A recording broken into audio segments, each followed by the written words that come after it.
കുരുമുളകെല്ലാം ഈ പ്രാവശ്യം അത്യാവശ്യം പഴുത്ത് തുടങ്ങിയിട്ടുണ്ട്. കുയിലുകളും മറ്റുമെല്ലാം വന്ന് തീറ്റയും തുടങ്ങിയിട്ടുണ്ട്. തിന്നിട്ട് പോവുകയാണെങ്കിൽ കുഴപ്പമില്ല, എല്ലാം കൊത്തിച്ചാടിച്ച് നിലത്തേക്കിടും. എന്താ കുഴപ്പമെന്ന് വെച്ചാൽ നമ്മൾ കണ്ടില്ലെങ്കിൽ മൊത്തം പോകും. ഇവന്മാരാണെങ്കിൽ ഫുള്ള് കൊത്തി കൊത്തി ഇങ്ങനെ നിലത്തേക്കിടും. ഒന്നോ രണ്ടോ വായിൽ പോകും, ബാക്കിയെല്ലാം പുറത്തേക്ക് വരും. നമ്മുടെ നോക്കണ പറമ്പിലാട്ടോ, നമ്മൾ ആ നനയ്ക്കണില്ല കൃഷിയൊക്കെ ചെയ്യണേ, ആ പറമ്പിലാട്ടോ ഇത് നിൽക്കണേ.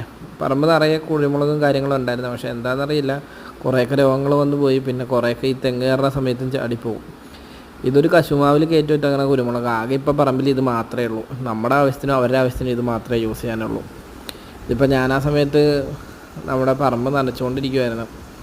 കാരണം കുറച്ച് ടിഷ്യൂ കൾച്ചർ വാഴയൊക്കെ വെച്ചിട്ടുണ്ട്. അപ്പോൾ അവന്മാർക്ക് നനയും കിട്ടും. പിന്നെ കുറച്ച് തൈകളുമൊക്കെ നിൽക്കുന്നുണ്ട്, അവർക്കൊക്കെ ഒരു നന കിട്ടും. ചൂടെന്ന് പറഞ്ഞാൽ നല്ല ചൂടായിട്ടുണ്ടെന്നേ. ഇപ്പം നനച്ചിട്ടങ്ങ് മാറിക്കഴിഞ്ഞാൽ കുറച്ച് കഴിയുമ്പോഴത്തേക്കും മണ്ണ് വീണ്ടും പൊടി പിടിച്ചിങ്ങനെ കിടക്കണ കാണാം. അത്രമേൽ വെള്ളം വലിച്ചെടുക്കും. കാര്യം ചുറ്റും പാടവും കാര്യങ്ങളൊക്കെ ഉണ്ട്. പാടത്തെ വെള്ളം വറ്റി തുടങ്ങി.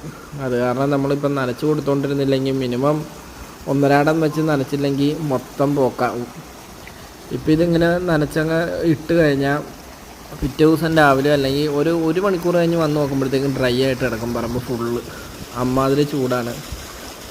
പിന്നെ ഇത് പലയിടത്തേക്കും നമ്മൾ വിട്ടിട്ടുണ്ട് കേട്ടോ. ഇതിൻ്റെ എല്ലാം ചോട്ടിൽ നിന്ന് ഇങ്ങനെ ഒഴുകിക്കൊണ്ടേയിരിക്കും. തെങ്ങിൻ്റെ ചോട്ടിലേക്കും മറ്റെല്ലാത്തിൻ്റെയും ചോട്ടിലേക്ക് വിട്ടുകൊണ്ടിരിക്കും.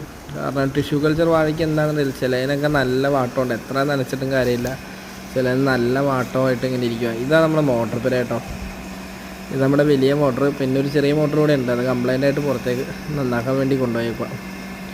അതിൻ്റെ ഇടയിൽ ഞാൻ ഇതിൽ നിന്ന് കണക്ട് ചെയ്തിട്ട് ആണ് വെള്ളം എടുത്ത് നമ്മുടെ അപ്പുറത്തെ വാഴയ്ക്കൊക്കെ നനയ്ക്കാൻ പോയതാണ്. ഇത് നമ്മൾ അടുത്ത താഴത്തേക്ക് നമ്മുടെ പറമ്പിൻ്റെ താഴത്തേക്ക് ഇങ്ങനെ പൊട്ടിച്ചു വിട്ടേ എങ്ങനെയാണ് കേട്ടോ. നമുക്ക് കാണാൻ നല്ല ഭംഗിയുണ്ടായിരുന്നു. അത് കാരണം ഞാനൊരു വീഡിയോ എടുത്തിട്ടെന്ന് മാത്രമേ ഉള്ളൂ. പിന്നെ നനച്ചുകൊണ്ടേ ഇരിക്കുക, എല്ലാവരും നല്ല രീതിയിൽ നനയ്ക്കുക. അല്ല എന്തു പറയാനാ, ചൂട് അമ്മാതിരി ചൂടാന്നേ, പറഞ്ഞിട്ടൊരു കാര്യമില്ല.